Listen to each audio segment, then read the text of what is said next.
Yo, yo, yo, hip hop heist, man. What up? We back at it with another reaction, man. Akademiks crashes out over Drake reference tracks exposed and snitches on Kendrick Lamar.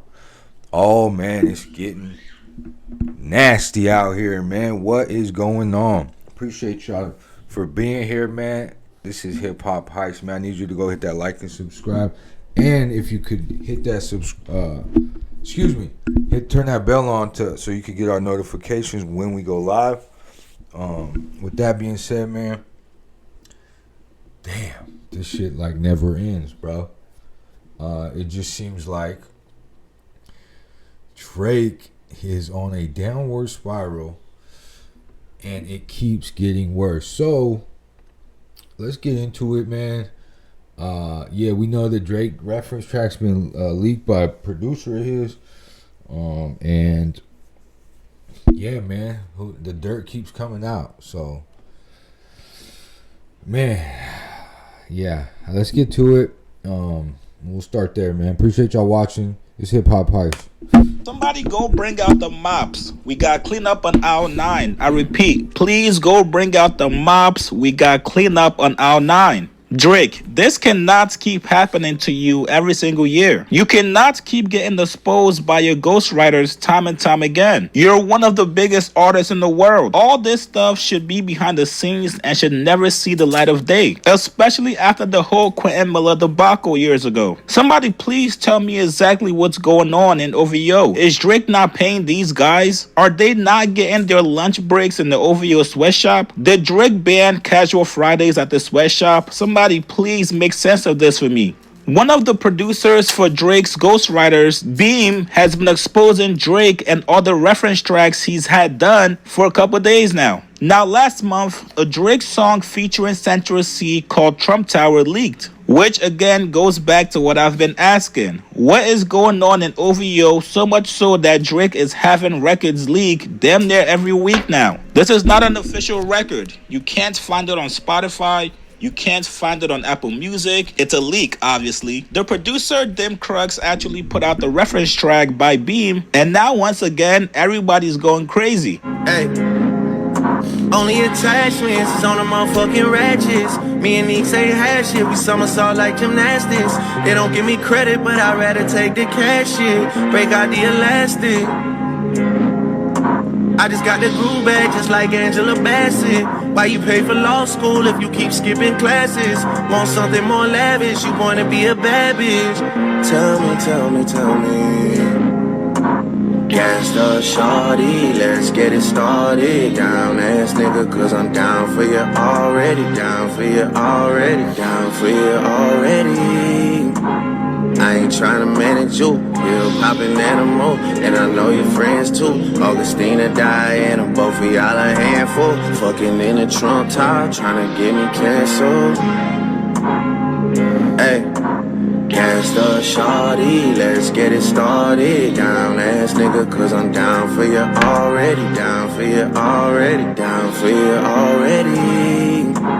I ain't tryna manage you, pill poppin' animal, and I know your friends too. Augustina, Diana, both of y'all a handful. Fucking in the Only attachments is on the motherfucking ratchets. The season I ain't had shit, I somersault like gymnastics. Far from perfect, yet I'm still far from absent. Tell me how you living. Shawty, I'm here to listen. Last time I know I ain't listen. Tell me I'm forgiven. You the one that crossed some lines, but you said I was tripping. Gassed up, shawty, let's get it started. Down ass nigga, girl, I'm down for you already. Down with you already. Yeah, I ain't tryna manage you. Pill poppin' animal, girl, I only talk the truth. I ain't cap, I just close caps and close them curtains in the rape. Why you CC all your lawyers after I bought you all that CC? Now we TTYL, really? FUCKLOVE. When you cross all three lines, girl.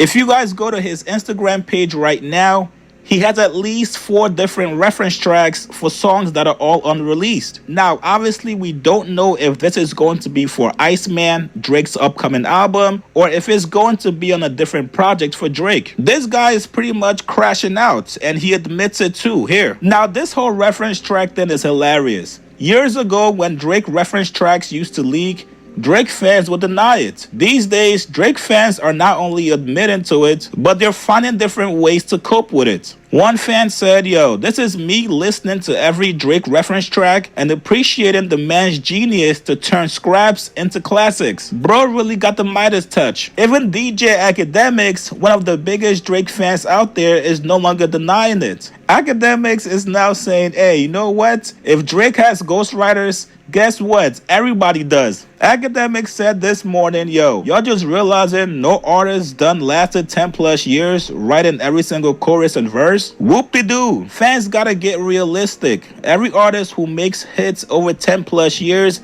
have utilized some help at some point. Yes, that includes Kendrick Lamar, Future, and Drake. Get mad. Somebody responded back to him saying, yo, but Jay-Z doesn't use them. Akademiks said, hey man, don't let me break your heart. Another fan said to Akademiks, yo, we don't care about getting help on hooks and bridges. Now, when we start hearing reference tracks with rap verses, ugh. Ak said, yo, y'all sound like how niggas sound with the snitching conversation. Well, nobody got locked up. Stop it, bruh. You can't limit help to what you think you're comfortable with. Now, this is the equivalent of playing hide and seek. You get caught, and now you want to blow up the spot for everybody. Hey, man, the nigga under the car, yo, come on out. They got us. We're caught. And you right there behind the bush hiding, yo, they got us. Just come on out. Now, I could be mistaken, so somebody correct me in the comments. But I think it was Akademiks that said before, an artist with a ghostwriter cannot be in the greatest of all time conversation. We cannot keep moving the goalposts just because somebody is your favorite artist. And obviously, there's a huge difference in getting help writing the hook versus somebody just gifting you an entire record, hook, bridge. All right. Yeah, so, man. That's crazy, man. That's crazy that these leaks are happening, but it's almost like Kendrick prophesied over this too.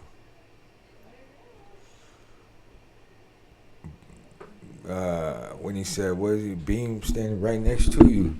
Let me look that up real quick. He said, Kendrick Lamar, Beam lyric.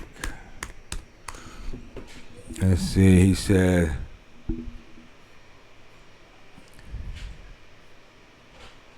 no, that's not it.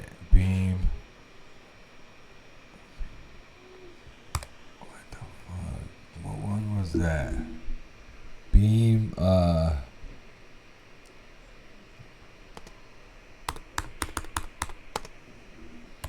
Shit, I don't even know how to look that up, dude. I'm so burnt.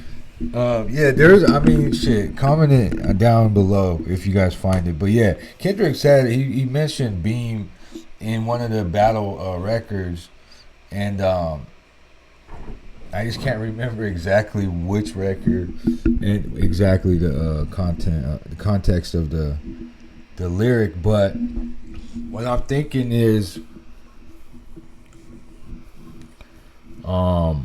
they choosing a side. I don't know. Sometimes these leaks can go in-house. They could be in-house leaks. Obviously, if there's something going on between them personally, right? Like they ain't fucking with each other, then it could spill over into the business side.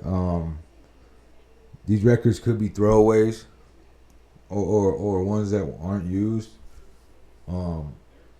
You just never know how far they're willing to go to, like, for marketing and shit. Like, you get what I'm saying? But yeah, man, I don't know if his producers are not fucking with him, then maybe they dropped it just to spite. People do that shit too. So,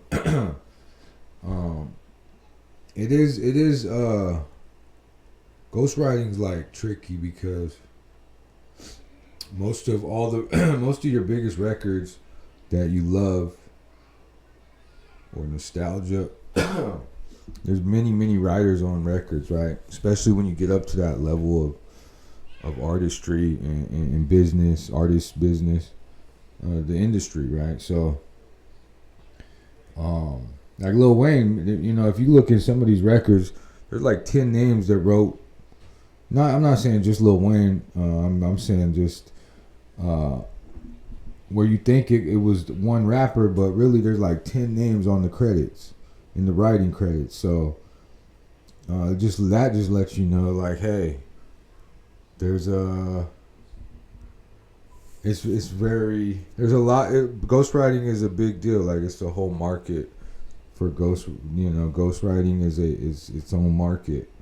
But to me, I don't believe you can be called the greatest rapper or the best rapper if you're not writing your own raps. Like, if there's 10 different people writing your raps and you're performing, you could be called the greatest performer for sure, right? But yeah, man, because then what happens to the guy that writes all his raps and it's still fire? It's like, nah, like, that guy's the greatest rapper. You know what I mean? So, and then it is all relative. Greatest and best, and that shit is relative, you know? Subjective. We all have our different likes, and I think that we can all agree collectively, right, what great is. But there's always, you know, what's great to you could not be great for me, you know? So it is subjective. And then also, to call yourself the greatest rapper, like, you're supposed to do that. Right? That's a confidence. You should feel that way. How about I should say that? But also, you should acknowledge that people, if you have a writing team, like, yeah, you should acknowledge that. Fuck it. Like, we're in the age of information, bruh. Be honest. Like, you ain't gotta hide nothing. Tell us, you know, there were 6 people writing. You just went in there, knocked it out, performed it, and that's it. It's a business at the end of the day. And ghostwriters get to feed their families. You know what I mean? So, ghostwriting feeds people's families, bro. Think about that. Yeah, man. But with that being said, we about to get out of here, man. This Hip Hop Heist. Like and subscribe. I appreciate y'all watching, man. Go get that sticker, $5.55 on this channel store tab. Man, if you could hit that subscribe button, that really helps the channel. We just like to bring you this content daily, with no distractions. And when you hit the subscribe button, it's one step closer to doing that full time. And yeah, man, I appreciate you guys. This is it, man. We out. Be happy, be healthy, man. Do what you gotta do to survive, like Pac said, but also be of service, man. We are all one people. So yeah, with that being said, I'm out. Peace.